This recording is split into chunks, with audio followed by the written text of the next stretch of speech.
Bueno, buenísimo. Gracias. Gracias por sumarse. Bueno, seguimos con la charla número 2 del día. Tenemos a Tomás Listovsky de AWS y va a hablar de AI en AWS y cómo elegir el tipo de inteligencia artificial que mejor se adapte a tu negocio. Así que, Tomás, por favor, bienvenido. Un aplauso. Gracias. Buenísimo. Me escuchan ahí bien, ¿no? Bien. Gracias a todos los que se acercaron un día temprano, medio londinense. Justo venía caminando desde la oficina, ahí entre las nubes, así que gracias a todos los que decidieron venir. Un tema del que vamos a estar charlando hoy, súper relevante, y lo separo en dos cosas. Para quienes estén trabajando en tecnología y haciendo applications con AI actualmente, es una de las grandes preguntas, desde el título de la presentación, ¿no? En cómo entender de todas las opciones de AI que tenemos para elegir, cuáles son las que seleccionamos, pero también al mismo tiempo para todos aquellos que por ahí no son tan técnicos y son más usuarios de negocio, empresas y demás. La pregunta de qué está haciendo mi equipo de tecnología con todo esto, yo quiero por ahí mi caso de uso andando y funcionando, y lleva tiempo y esfuerzo, y entender un poco qué está haciendo en el detrás de escena a veces el equipo de tecnología está bueno como para poder tener el contexto de todo. Entonces, siempre el principio para nosotros, cuando empezamos a pensar en LLM Ops es, a ver si me pasa.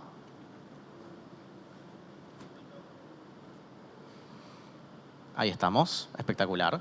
Siempre el punto de partida tiene que ser algún caso de uso. Todo lo que tiene que ver con inteligencia artificial, los LLMs, los lenguajes y demás, siempre tenemos que empezar, me parece, siempre tenemos que empezar con identificar bien cuál es nuestro caso de uso. Yo traje el ejemplo de un sistema de resúmenes de email, pero puede ser un caso de uso multimodal, con cuestiones de vídeo y de imagen, puede ser un caso de uso para llamados, puede ser un caso de uso de cualquier tipo que ustedes estén interesados. Pero es muy importante poder definirlo, ¿no? Antes de empezar a testear y a ver, me gusta más OpenAI o Google o Amazon o cualquiera, digamos, de los LLMs que están dando vueltas, poder ponerse de acuerdo internamente de qué es lo que estamos tratando de hacer. Porque, por más que ese sea el primer paso, después tal vez van a estar expandiéndose a otros casos de uso, o por ahí en el futuro, acá todo esto siguiendo con el ejemplo, ¿no? Tal vez queremos ver documentación, no solamente estar resumiendo, mirando mails, y finalmente tal vez quiero tener algún tipo de conocimiento más general sobre un dominio, o sea, muchas documentaciones, muchos mails. Todo esto siguiendo con esta cosa de hacerlo de forma incremental, ¿no? Primer punto por ahí para llevarse, definir el caso de uso y poder tener un caminito incremental para ir de a poco testeando y probando cuáles serían las mejores soluciones para cada caso. Bien, se va poniendo complicada la cosa.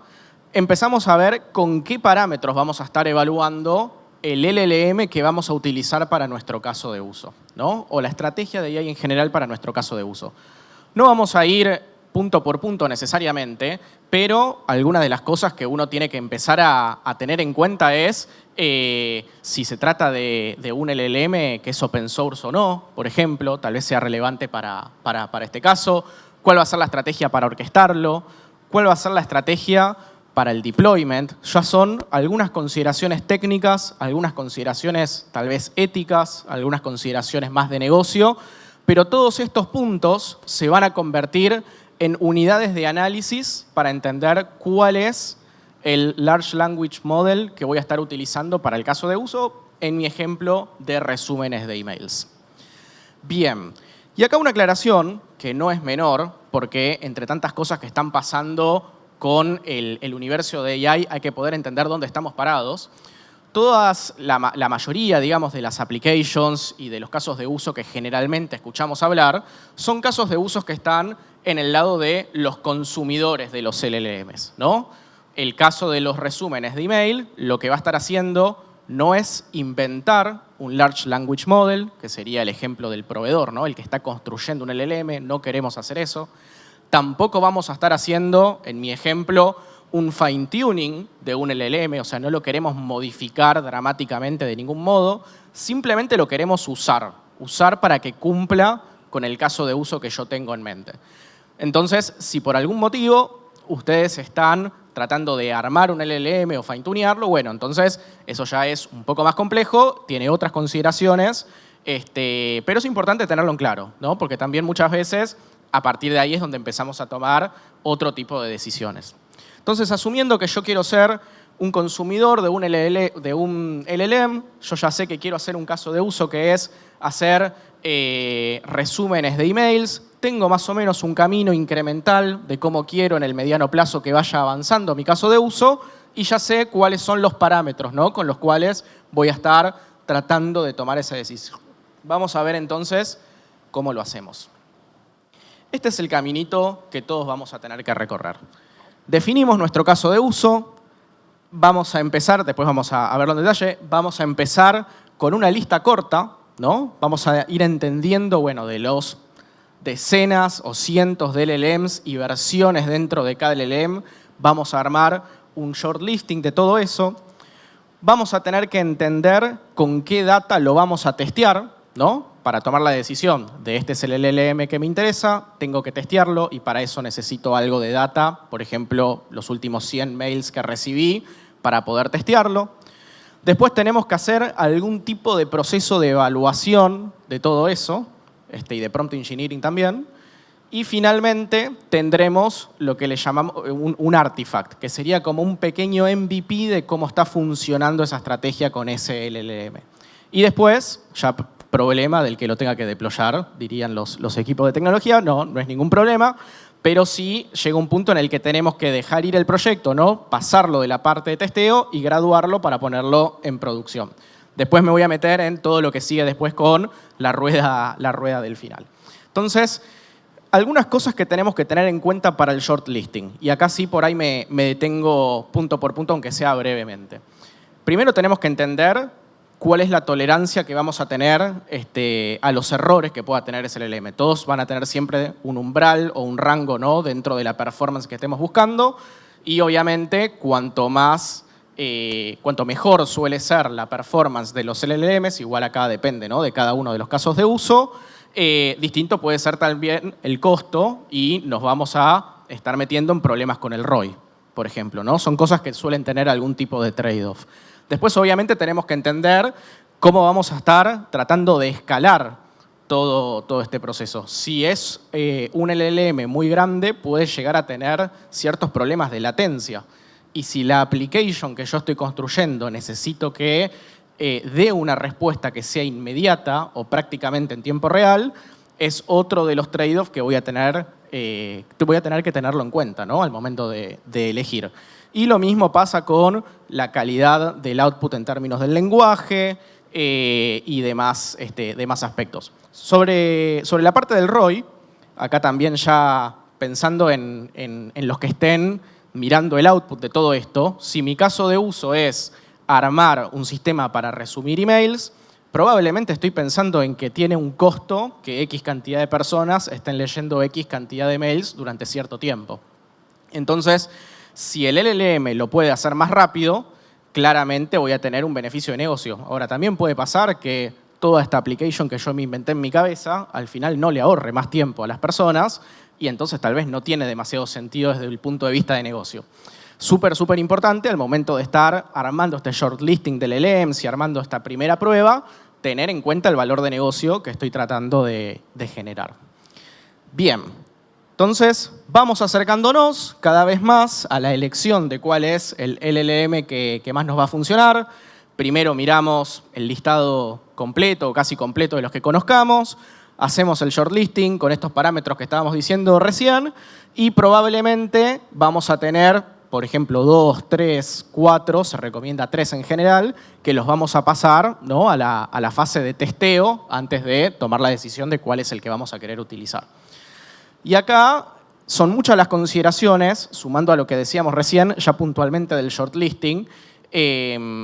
Todas estas van a tener, digamos, lo más relevante no es analizar cada LLM con cada una de estas unidades de análisis, que además puede haber muchos más, sino que lo más relevante de esta etapa es elegir en base a cuáles vamos a optimizar. O sea, no existe el LLM y la estrategia perfecta, ¿no? Nunca vamos a encontrar uno que satisfaga al 100% con todos nuestros requisitos y todas nuestras necesidades en cada una de estos parámetros. Lamentablemente no se puede.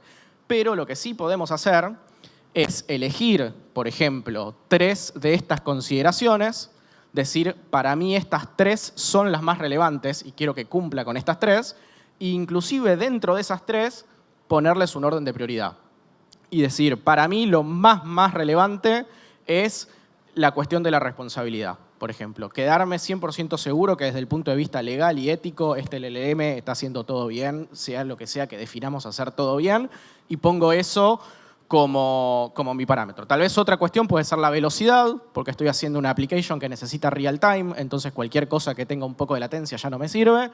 Y, no sé, la calidad. Cada uno sabrá, ¿no? en sus ejemplos en base a cuáles va a estar optimizando. Entonces, siguiendo con este caso, capaz alguien eligió que lo más relevante es el costo, 3 signitos de admiración, o sea, tiene que ser muy barato, ¿no? Nadie diría que cuanto más costo, mejor.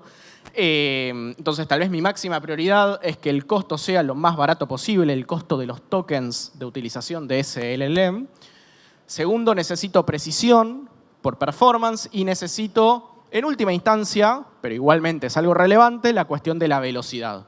Evidentemente, es una application que necesita algo cercano a real time o near real time, por eso está entre las 3 cosas más relevantes en mi decisión, pero en este ejemplo estaríamos dispuestos a sacrificar un poco de velocidad si la precisión es correcta y si el costo es muy barato. Entonces, fíjense que del menú gigante de opciones de LLMs que tenemos para elegir y de versiones dentro de cada LLM para elegir, ya tenemos un poquito más de idea de hacia dónde nos vamos a ir enfocando. Bueno, le hacemos un sistema de scoring. Esto cada uno lo puede hacer como quiere, ¿no? Hay gente que simplemente lo analiza uno por uno. Le hacemos un scoring, probamos los 3 LLMs y decimos, bueno, considerando todas estas cuestiones de velocidad, de precisión, de costo, para mí, dentro de mi shortlisting, con el que me conviene arrancar a probar a ver si anda y me sale bien, es con el LLM número 2, sea cual sea. Entonces, esta es una estrategia que está bueno para elegirlo. Y finalmente, entonces, con esto armaríamos, digamos, el MVP, ¿no? Empezaríamos a pasar a producción esta application, finalmente, cuando elegimos ese LLM. Tenemos que seguir monitoreándolo. Me paso para acá para que se pueda ver. Tenemos que seguir monitoreándolo y acá puede haber tanto evaluadores humanos, por ejemplo, darle feedback a cada output, ¿no? Y decir si funcionó o no funcionó, como también inclusive podemos utilizar sistemas de evaluación también generados con AI. Ahora les voy a contar un poco de esto con Bedrock, digamos que es el servicio de Amazon para LLMs, se puede hacer. Obviamente tenemos que ir recolectando la data de la evaluación y del monitoreo del LLM que estemos utilizando para después poder usar eso como insight en una estrategia de improvement, ¿no? Y de mejora continua del proceso que tengamos. No necesariamente para estar variando constantemente el LLM que utilizamos, pero sí al menos por ahí para la estrategia de prompt engineering o para la estrategia de knowledge bases en caso de que aplique. Eso sí es importante. Entonces, siempre tener en pie algún mecanismo para ir iterando con todo esto. Bien. Este caso de uso que nosotros mencionamos recién, ¿no? El caso de hacer resúmenes de emails, es probablemente una cosita más de tantas cosas que dentro de mi empresa me encantaría poder hacer con inteligencia artificial, ¿no?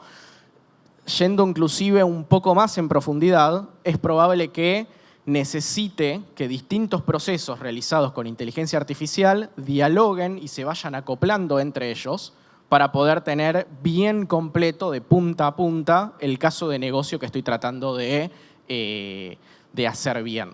Entonces, tal vez, en verdad, cuando hago el resumen de un mail, después necesito que se dispare una notificación, después necesito que se genere un llamado y después necesito que todo eso quede asentado en una base de datos por una cuestión de compliance y que se genere una notificación nueva para el usuario que mandó el mail originalmente. Me estoy inventando el cuento, ¿no? Pero son procesos que muchas veces van encadenados y acoplados a un montón de procesos y todo esto es a lo que le solemos llamar sistemas de orquestación, que pueden tener muchos casos de uso, usar muchos modelos al mismo tiempo, hay que administrar varios pipelines de datos para que todo eso quede bien orquestado. Entonces, ya cuando vamos armando la imagen completa, no es tan simple tal vez como hacer el shortlisting, elegir el LLM y estar testeándolo, ¿no? Necesitamos algún sistema para poder conectar todo con todo, y de hecho toda la cuestión de los agentes y los MCP servers, que es un tema que está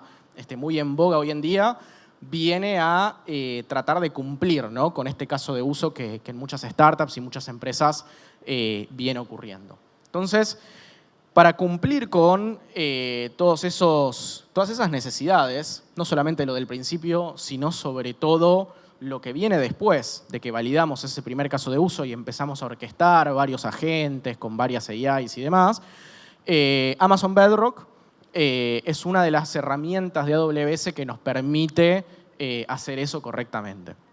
Entonces, con Amazon Bedrock van a poder elegir el modelo. Ahora les voy a contar un poquito de cuáles son los modelos que están, pero pueden elegir ahí el LLM que más haga sentido, entender cuál es la mejor estrategia para optimizar en base a los parámetros que para ustedes sean más relevantes, usar distintas estrategias para que el orden de la data sea el correcto para el caso de uso que tienen. Entonces, a veces hay que hacer, como decíamos antes, estrategias de knowledge base, tal vez eventualmente algún fine-tuning, ¿no?, que decíamos. Todo eso también a través de Bedrock lo van a poder orquestar. Orquestar los agentes, obviamente. Y por último, pero no menor, toda la cuestión del análisis más de seguridad, ¿no? Hay muchos procesos que están ocurriendo en simultáneo desde el punto en que ingresa el usuario sus datos, se analizan sus datos, se devuelve un output. Todo ese proceso, digamos, puede tener muchas consideraciones éticas o legales que no son menores para la mayoría de los negocios y hay que tenerlas en cuenta. Amazon Bedrock nos puede ayudar bastante con ese tipo de features, ¿no?, que está bueno incorporar. Entonces, les comentaba recién, una de las cosas que les permite hacer Amazon Bedrock es justamente elegir el modelo que más se ajuste al caso de uso. Todos los modelos open source en general están disponibles en Amazon Bedrock. Los más utilizados son los modelos de Anthropic, que es Cloud, también los modelos de Amazon mismo, que está Amazon Nova, ¿no?, que es el nuevo modelo de AWS. Pero inclusive, si alguien tiene un LLM que no está disponible acá, o se lo descargan, o inclusive han armado un Small Language Model y lo quieren utilizar en Amazon Bedrock, también lo pueden hacer. Simplemente cargan su LLM y tienen acá toda la solución administrada para poder hacer operativo lo que veníamos contando recién. Así que es súper útil en ese sentido.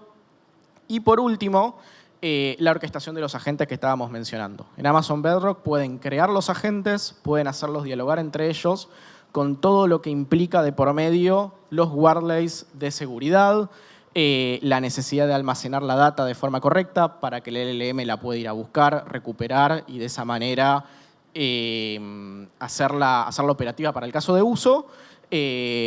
Y además está, bueno, obviamente muy integrado Amazon Bedrock con todo el stack de los servicios de AWS y eso también se convierte súper útil en el completo, ¿no?, de la application de tecnología que tengan construida.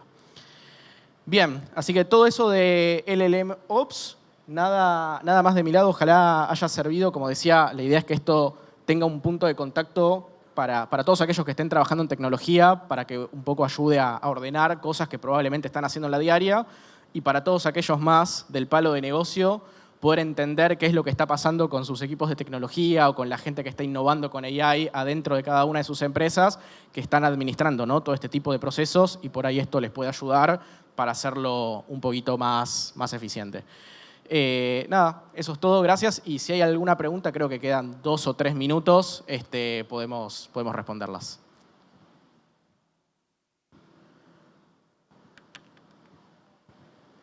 Bien, no hay preguntas. Espectacular.